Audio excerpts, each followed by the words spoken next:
बहुत स्वागत है आपका। भारत अपडेट देख रहे हैं आप, मैं हूं आपके साथ भावना त्रिपाठी। बुलेटिन की शुरुआत करेंगे बड़ी खबर के साथ, जहां नीट परीक्षा को लेकर देहरादून पुलिस पूरी तरह से अलर्ट मोड पर नजर आ रही है। पुलिस लाइन देहरादून में ब्रीफिंग की गई। ब्रीफिंग में पुलिस कर्मियों को निर्देश दिए गए। सभी केंद्रों पर जैमर एक्टिव करने के निर्देश ब्रीफिंग के दौरान दिए गए। साथ ही समय से सीसीटीवी कैमरे एक्टिव करने के इंस्ट्रक्शंस हैं। परीक्षा के दिन 4 घंटे पहले निरीक्षण करना होगा। 4 घंटे पहले सुरक्षा निरीक्षण जोनल अधिकारी करेंगे। केंद्रों की टूटी हुई बाउंड्री वॉल को ठीक करने का आदेश दिया जा चुका है। आसपास संदिग्धों पर सतर्क नजर रखने के आदेश ब्रीफिंग के दौरान दिए गए हैं। तो देखिए, नीट परीक्षा को लेकर प्रशासन पूरी तरह से अलर्ट मोड पर नजर आ रहा है। 4 घंटे पहले सुरक्षा निरीक्षण करने के निर्देश ब्रीफिंग के दौरान दिए गए हैं। परीक्षा पारदर्शिता के साथ संपन्न हो, इसको लेकर प्रशासन पूरी तरह से एक्टिव नजर आ रहा है। और इसी को देखते हुए पुलिस लाइन देहरादून में ब्रीफिंग की गई। ब्रीफिंग में पुलिस कर्मियों को तमाम जरूरी इंस्ट्रक्शंस दिए गए। कैसे परीक्षा को संपन्न कराना है, कैसे ये सुनिश्चित करना है कि एग्जाम पारदर्शिता के साथ हो, शांतिपूर्वक परीक्षा संपन्न हो, तमाम चीजों को लेकर पूरा प्लान ऑफ एक्शन तैयार किया गया है। और इसी की ब्रीफिंग भी पुलिस कर्मियों को की गई है। सभी केंद्रों पर जैमर एक्टिव करने के निर्देश दिए गए हैं। साथ ही समय से सीसीटीवी कैमरे एक्टिव करने के निर्देश दिए गए। परीक्षा के दिन 4 घंटे पहले निरीक्षण करना होगा। जोनल अधिकारी 4 घंटे पहले परीक्षा केंद्र पहुंचेंगे और व्यवस्थाओं का जायजा लेंगे। केंद्रों की टूटी हुई बाउंड्री वॉल को ठीक करने का आदेश दिया गया है। इसके साथ ही ब्रीफिंग में यह भी कहा गया कि आसपास जो संदिग्ध है उन पर कड़ी नजर रखी जाए, यानी लापरवाही की कोई गुंजाइश नहीं रहने दी जाएगी। इसको लेकर प्रशासन पूरी तरह से अलर्ट नजर आ रहा है। तमाम तैयारियां पूरी की जा चुकी हैं और अब प्रशासन मॉनिटरिंग की व्यवस्था को और दुरुस्त करने का काम कर रहा है। इसी को लेकर तमाम जरूरी दिशा निर्देश दिए गए हैं। आसपास संदिग्धों पर नजर रखने के आदेश ब्रीफिंग के दौरान दिए गए। साथ ही यह भी कहा गया कि 4 घंटे पहले निरीक्षण करेंगे। देहरादून से हमारे ब्यूरो चीफ स्मिता चौहान जुड़ चुकी हैं तमाम जानकारी लेकर। स्मिता, 21 जून को परीक्षा होने वाली है, लेकिन उससे पहले व्यवस्थाएं दुरुस्त और अब मॉनिटरिंग को लेकर तमाम सख्त दिशा निर्देश। बिल्कुल, क्योंकि एक बार नीट का एग्जाम जो कैंसिल हुआ है, जिस तरह से पेपर लीक हुआ है, उसके बाद प्रशासन जो है वो किसी तरह की चूक या गलती नहीं करना चाहता है और इसी को लेकर जो है वो पूरी व्यवस्थाएं चाक चौबंद कर दी गई हैं। आपको बता दें कि यहाँ पर जो व्यवस्थाएं की गई हैं वो बेहद इस बार खास की गई हैं। ड्रोन से निगरानी की जा रही है। उसके अलावा जो पुलिस बल है उसको पहले ही तैनात कर दिया गया है। जहाँ पर संवेदनशील और अति संवेदनशील सेंटर माने जा रहे हैं, तो वहाँ पर सख्त पहरा दिया जा रहा है। साथ ही जो पुलिस प्रशासन होगा और जो अधिकारी होंगे वो 4 घंटे पहले सेंटरों पर पहुंचेंगे और वहां पर पूरी तरह से उसकी जांच पड़ताल की जाएगी, अच्छे से निरीक्षण किया जाएगा। उसके साथ ही फ्लाइंग स्क्वाड जो है वो लगातार वहां पर तैनात रहेगी, वो लगातार मॉनिटरिंग करती रहेगी। साथ ही अगर कहीं भी कोई संदिग्ध परिस्थितियां दिखाई देती है या कोई व्यक्ति दिखाई देता है तो उसे तुरंत हिरासत में लिया जाएगा। इसके अलावा जो छात्र हैं उन्हें फ्री सेवा दी जा रही है गाड़ियों से आने के लिए। बस सेवाएं जो परिवहन की तरफ से वो उत्तराखंड सरकार ने कर दी है, तो वो उन्हें किसी तरह का जो चार्ज है वो नहीं देना पड़ेगा। साथ ही एडमिशन जो है उनकी एंट्रेंस वो भी उनकी फ्री है।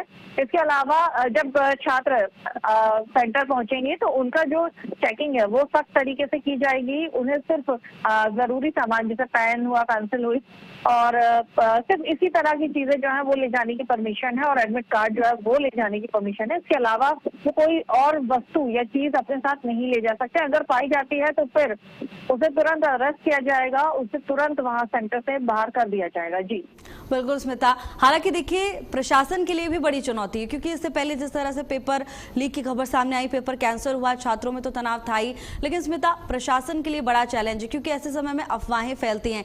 इस पर भी निगरानी रखना, इस पर भी पाबंदी करना प्रशासन के लिए कितना बड़ा चैलेंज? जिस तरह से पेपर लीक हुआ था उसके बाद प्रशासन पूरी तरह से मुस्तैद है और यही वजह है कि इस बार जो पहरा दिया जा रहा है वो बेहद सख्त दिया जा रहा है, क्योंकि एक बड़ी चुनौती है और बच्चों के भविष्य का सवाल है, देश के युवाओं के भविष्य का सवाल है। तो ऐसे में किसी तरह की चूक जो है इस बार बर्दाश्त नहीं की जाएगी और यही खास वजह है कि जो विशेष एजेंसियां हैं उन्हें भी सेंटरों पर तैनात किया गया है, ताकि किसी तरह की कोई चूक या कहीं कोई कमी ना रह जाए। बिल्कुल स्मिता, तो प्रशासन की पैनी नजर है। अब 21 जून को परीक्षा होनी है। धन्यवाद आपका स्मिता तमाम जानकारी के लिए। वहीं देहरादून में मुख्यमंत्री पुष्कर सिंह धामी ने राष्ट्रपति द्रौपदी मुर्मू को उनके जन्मदिन के अवसर पर बधाई दी और शुभकामनाएं दी। मुख्यमंत्री ने कहा कि राष्ट्रपति द्रौपदी मुर्मू नारी सशक्तिकरण का प्रतीक हैं और जनजातीय समाज के उत्थान के लिए उनका जीवन समर्पित रहा है। उन्होंने कहा कि राष्ट्र के विकास में उनका योगदान सभी के लिए प्रेरणादायक है, प्रेरणा स्रोत है। मुख्यमंत्री ने प्रभु बद्री विशाल से उनके स्वस्थ, सुखद और मंगलमय जीवन की प्रार्थना की। टेलीविजन स्क्रीन पर सोशल मीडिया पोस्ट भी आपको दिखा रहे हैं, जिसके जरिए उत्तराखंड के मुख्यमंत्री पुष्कर सिंह धामी ने राष्ट्रपति द्रौपदी मुर्मू को जन्मदिन के अवसर पर शुभकामनाएं दी हैं। साथ ही उन्होंने जमकर उनके कार्यों की तारीफ की। उन्होंने कहा कि राष्ट्रपति द्रौपदी मुर्मू नारी सशक्तिकरण का प्रतीक है और देश भर के लिए प्रेरणा का स्रोत हैं। जिस तरह से उनका जीवन जनजातीय समाज के उत्थान के लिए समर्पित रहा, वो सराहनीय है। सोशल मीडिया पर उत्तराखंड के मुख्यमंत्री पुष्कर सिंह धामी की ओर से बधाई संदेश साझा किया गया, जहां राष्ट्रपति के जन्मदिन के अवसर पर सीएम धामी ने राष्ट्रपति के दीर्घायु होने की कामना की, उनके उत्तम स्वास्थ्य की कामना की और जिस तरह से उनका योगदान रहा है जनजातीय समाज के उत्थान के लिए, उसकी जमकर तारीफ करते हुए नजर आए।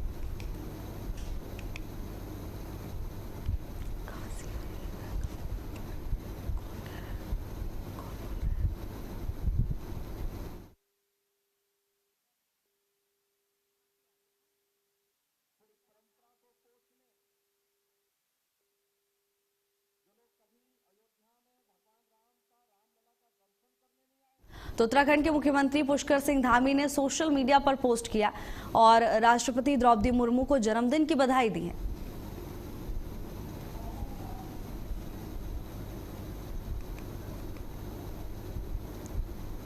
वहीं देहरादून में बीजेपी प्रदेश अध्यक्ष महेंद्र भट्ट ने कहा कि मुख्यमंत्री पुष्कर सिंह धामी की सरकार भ्रष्टाचार के खिलाफ सख्त कार्रवाई जारी रखेगी। उन्होंने हरिद्वार नगर निगम भूमि मामले में हुई कार्रवाई को जीरो टॉलरेंस नीति का बड़ा उदाहरण बताया। मंत्री ने कहा कि जांच में जिन अधिकारियों के नाम सामने आए हैं, उनके खिलाफ कार्रवाई ये संदेश देती है कि नियमों का गलत इस्तेमाल करने वालों को बख्शा नहीं जाएगा।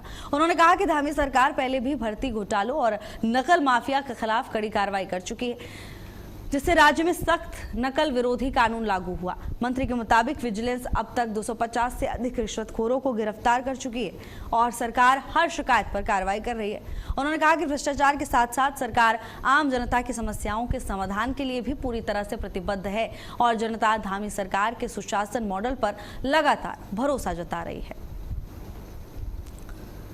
तो हरिद्वार मामले पर धामी सरकार का ये बड़ा एक्शन देखने को मिल रहा है। भ्रष्टाचार पर सीएम धामी का चाबुक लगातार जारी है। भरोसा दिलाया कि जल्द ही इस पूरे मामले में और तेजी से कार्रवाई की जाएगी। सुशासन मॉडल पर लगातार भरोसा जता रही है।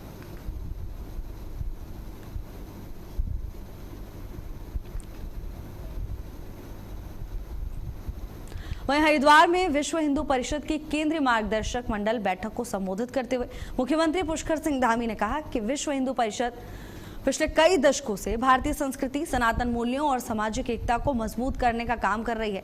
उन्होंने कहा कि राज्य सरकार उत्तराखंड को विश्व की आध्यात्मिक राजधानी बनाने की दिशा में तेजी से काम कर रही है और इसके तहत केदारखंड और मानसखंड में मंदिरों के पुनर्विकास के साथ साथ हरिद्वार ऋषिकेश कॉरिडोर और अन्य महत्वपूर्ण परियोजनाओं पर काम भी चल रहा है। मुख्यमंत्री ने कहा कि राज्य में धर्मांतरण विरोधी कानून, समान नागरिक संहिता और सख्त भू कानून लागू कर सांस्कृतिक विरासत और जनहितों की रक्षा की जा रही है। वहीं बैठक में मौजूद संतों ने मुख्यमंत्री पुष्कर सिंह धामी की कोशिशों की जमकर तारीफ की।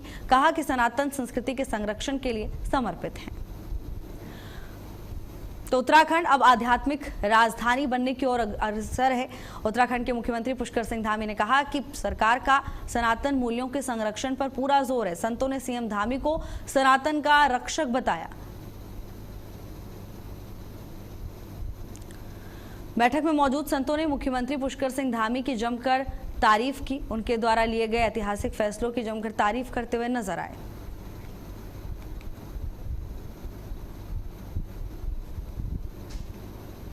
विहिप संस्कृति संरक्षण का सशक्त माध्यम है। मुख्यमंत्री पुष्कर सिंह धामी ने कार्यक्रम को संबोधित किया। कहा उत्तराखंड आध्यात्मिक राजधानी बनेगा।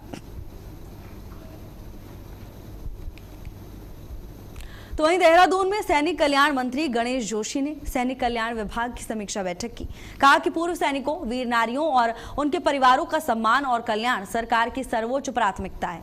उन्होंने अधिकारियों को निर्देश दिए कि पूर्व सैनिकों से जुड़े सभी मामलों का समय पर और पारदर्शी तरीके से समाधान किया जाए।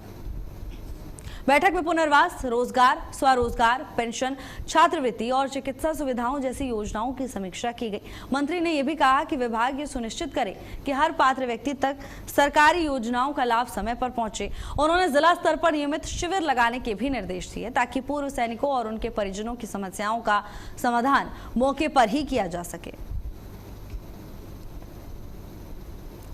जिला स्तर पर समाधान शिविर लगेंगे। पूर्व सैनिकों का कल्याण सरकार की प्राथमिकता है। सैनिक हितों पर सरकार का पूरा फोकस है। सैनिकों की बेहतरी के लिए, उनके बेहतर भविष्य के लिए सरकार लगातार अग्रसर है और प्रतिबद्ध है।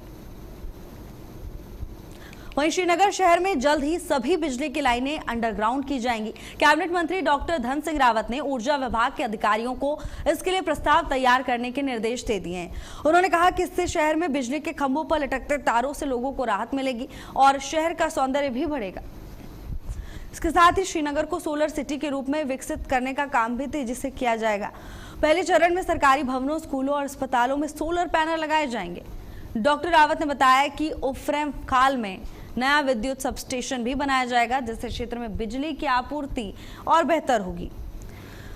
उन्होंने अधिकारियों को जर्जर बिजली के खंभे बदलने, नए ट्रांसफार्मर लगाने और सभी सरकारी स्कूलों में बिजली की सुविधा सुनिश्चित करने के निर्देश भी दिए। तो देखिए, श्रीनगर में अब जल्द ही बिजली के झूलते तारों से लोगों को राहत मिलेगी। कई बार ये झूलते तार लोगों के लिए चिंता का विषय बन जाते हैं, जानलेवा साबित होते हैं, लोग करंट की चपेट में आ जाते हैं। लेकिन अब एक नई पहल की जा रही है। उफ्रैम खाल में नया स्टेशन बनेगा। श्रीनगर में अंडरग्राउंड होंगी बिजली लाइनें। बिजली के झूलते तारों से अब लोगों को राहत मिलने वाली है। श्रीनगर अब सोलर सिटी बनेगा। उफ्रैम खाल में नया सब स्टेशन बनाया जाएगा, जिससे लोगों को बिजली के झूलते हुए तारों से राहत मिलेगी। देखिए, कई ऐसी खबरें सामने आती हैं जिसमें बताया जाता है कि बिजली के तार की वजह से लोगों की जान चली गई, हाई टेंशन तार की चपेट में आने से।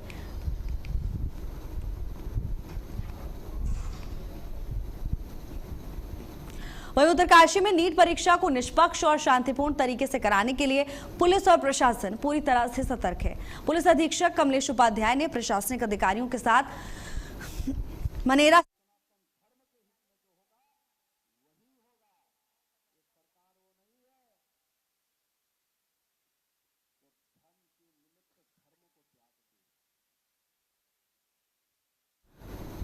इस दौरान परीक्षा केंद्र के प्रवेश और निकास मार्ग, परीक्षा कक्ष और आसपास के क्षेत्रों की जांच भी की गई। अधिकारियों को निर्देश दिए गए कि परीक्षा के दौरान किसी भी तरह की अव्यवस्था या गड़बड़ी ना हो। होटल, ढाबों और होमस्टे की नियमित जांच करने और संदिग्ध व्यक्तियों पर नजर रखने के भी निर्देश दिए गए। अभ्यर्थियों की सख्त चेकिंग और मेटल डिटेक्टर से जांच सुनिश्चित करने को कहा है, ताकि परीक्षा पूरी तरह पारदर्शी और नकल मुक्त रहे। तो देखिए, 21 जून को नीट परीक्षा होने वाली और ऐसे में प्रशासन नकल रोकने के लिए पूरी तरह से प्रतिबद्ध नजर आ रहा है। परीक्षा को पारदर्शिता के साथ नकल रहित तरीके से संपन्न कराना प्रशासन का उद्देश्य है और इसी को देखते हुए उत्तरकाशी में पूरी तरह से अलर्ट मोड पर है। परीक्षा केंद्रों पर सुरक्षा व्यवस्था के कड़े इंतजाम किए गए। इसके साथ ही साफ कहा गया कि किसी ने भी अगर लापरवाही बरती और उसकी वजह से कोई नुकसान हुआ परीक्षा की प्रक्रिया में, तो नुकसान भुगतना होगा, खामियाजा भुगतना होगा। प्रशासन पूरी तरह से परीक्षा को लेकर अलर्ट मोड पर नजर आ रहा है। खासतौर पर सुरक्षा व्यवस्था को लेकर कड़े इंतजाम देखने को मिल रहे हैं। परीक्षा केंद्रों पर सुरक्षा बढ़ाई गई है। सीसीटीवी कैमरों से निगरानी की जाएगी। मॉनिटरिंग को दुरुस्त करने का काम प्रशासन की ओर से लगातार किया जा रहा है और प्रशासन का ये फोकस है कि परीक्षा नकल रहित रहे, यानी परीक्षा में किसी भी तरह की कोई चीटिंग ना हो, पूरी ट्रांसपेरेंसी के साथ परीक्षा संपन्न हो, शांतिपूर्ण तरीके से परीक्षार्थी जो परीक्षा देने पहुंच रहे हैं उन्हें किसी तरह की कोई असुविधा ना हो, कोई अव्यवस्था ना हो और आरामदायक तरीके से अपना पेपर पूरा करके अभ्यर्थी परीक्षा केंद्रों से बाहर निकले खिले हुए चेहरों के साथ। प्रशासन का यही उद्देश्य बताया जा रहा है। वहीं रुद्रप्रयाग में भारत निर्वाचन आयोग के वरिष्ठ अधिकारियों के एक दल ने विशेष गहन पुनरीक्षण अभियान और निर्वाचन साक्षरता कार्यक्रमों का जायजा लिया। उप निदेशक अपूर्व कुमार सिंह के नेतृत्व में पहुंचे अधिकारियों ने जिला निर्वाचन अधिकारी विशाल मिश्रा से मुलाकात की, मतदाता सूची पुनरीक्षण और अन्य चुनावी तैयारियों की समीक्षा की। इसके बाद अधिकारियों ने गुप्त काशी के एक स्कूल में मतदाता साक्षरता क्लब के विद्यार्थियों से संवाद किया, उन्हें लोकतंत्र, मतदान के महत्व और युवा मतदाताओं की भूमिका के बारे में जानकारी दी। अधिकारियों ने छात्रों को ईसीआई नेट ऐप और निर्वाचन आयोग के सोशल मीडिया प्लेटफॉर्म से जुड़ने की अपील भी की। वहीं नाला क्षेत्र के बूथों का निरीक्षण किया, बीएलओ द्वारा किए जा रहे मतदाता सूची से जुड़े कार्यों की समीक्षा की। उन्होंने जमकर तारीफ की। तो चुनावी तैयारियों को लेकर आयोग पूरी तरह से सतर्क नजर आ रहा है। एसआईआर अभियान की समीक्षा हुई और उनके प्रयासों की जमकर सराहना की गई। बूथ स्तर पर चुनावी कार्यों की जांच की गई है। लगातार बीएलओस को भी ट्रेनिंग दी जा रही, प्रशिक्षण दिया जा रहा है। निर्वाचन आयोग की टीम रुद्रप्रयाग पहुंची, जहां उन्होंने चुनावी तैयारियों का जायजा लिया। चुनावी तैयारियों का आयोग ने निरीक्षण किया।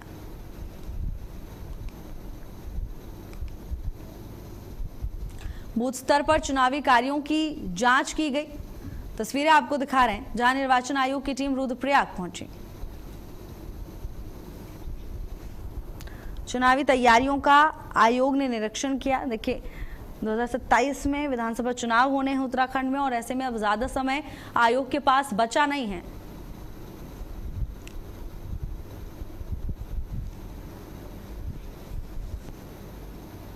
वहीं नई दिल्ली के विज्ञान भवन में प्रधानमंत्री विकसित भारत रोजगार योजना के तहत प्रधानमंत्री नरेंद्र मोदी ने पात्र लाभार्थियों को लाभों का वितरण शुरू किया। इसी क्रम में हल्द्वानी के ग्राफिक एरा हिल यूनिवर्सिटी में कर्मचारी भविष्य निधि संगठन के तहत एक कार्यक्रम आयोजित किया गया। इसमें लालकुआं विधायक डॉक्टर मोहन सिंह बिष्ट ने कार्यक्रम का शुभारंभ किया।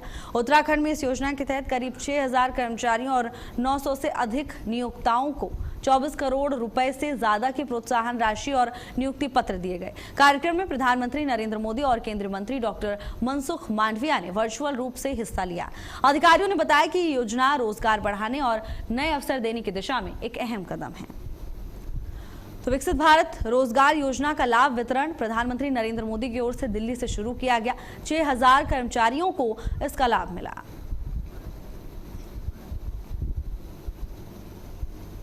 तो यहाँ पर भी बड़ी संख्या में जो लाभार्थी थे इस योजना के वो आए और उन्होंने अपने अनुभव यहाँ पर बताए किस प्रकार ये योजना हम सबको लाभान्वित कर रही है। न केवल लाभान्वित कर बल्कि हमारा स्वावलंबन कर रही है। और ये सबसे बड़ी बात इस योजना की है कि ये जो दोनों के लिए है, ये रोजगारदाता के लिए भी है और रोजगार लेने वाले के लिए भी है।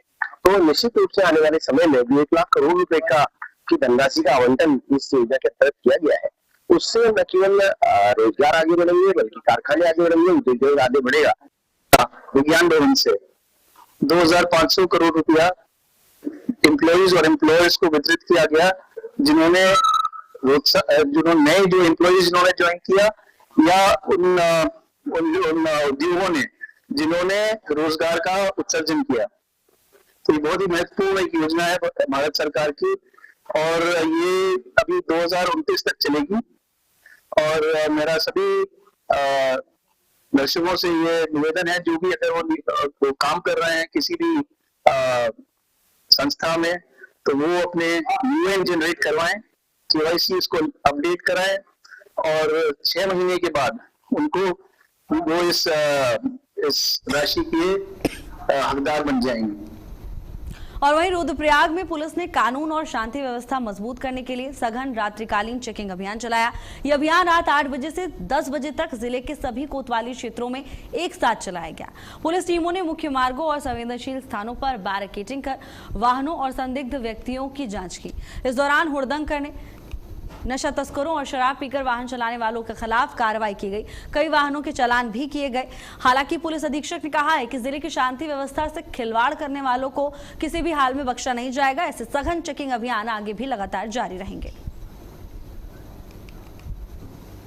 वहीं चमोली में हेमकुंड साहिब यात्रा मार्ग पर पेयजल व्यवस्था को लेकर सोशल मीडिया पर चल रही खबरों को जिला प्रशासन ने भ्रामक बताया। प्रशासन के मुताबिक यात्रा मार्ग पर सभी पेयजल स्थल पूरी तरह से चालू हैं और सभी जगह नल सही तरीके से काम कर रहे हैं। जिला अधिकारी गौरव कुमार के निर्देश पर जल संस्थान की टीम ने पूरे यात्रा मार्ग का निरीक्षण किया, जिसमें कहीं भी पेयजल की समस्या नहीं मिली। जल संस्थान के अधिकारियों ने बताया कि सोशल मीडिया पर वायरल कुछ वीडियो यात्रा शुरू होने से पहले के हैं, जबकि यात्रा शुरू होने से पहले सभी जरूरी मरम्मत कार्य पूरे कर लिए गए थे। प्रशासन ने कहा, श्रद्धालुओं की सुविधा और सुरक्षा उसकी सबसे बड़ी प्राथमिकता है। साथ ही लोगों से अपील की गई है कि वो सोशल मीडिया पर चल रही भ्रामक सूचनाओं पर भरोसा न करें, केवल आधिकारिक जानकारी पर ही विश्वास करें।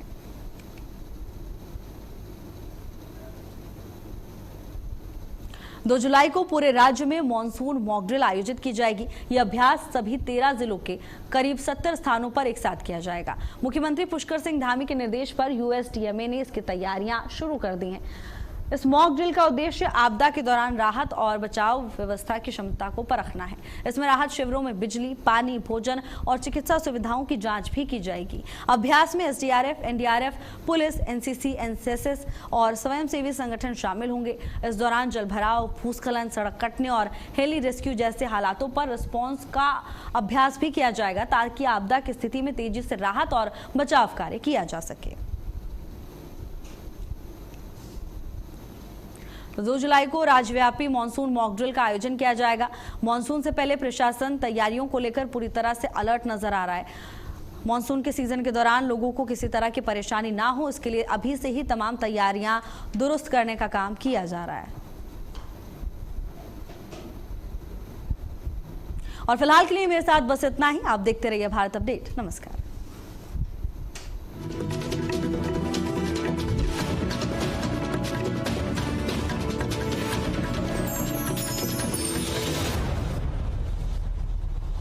हर मुद्दे को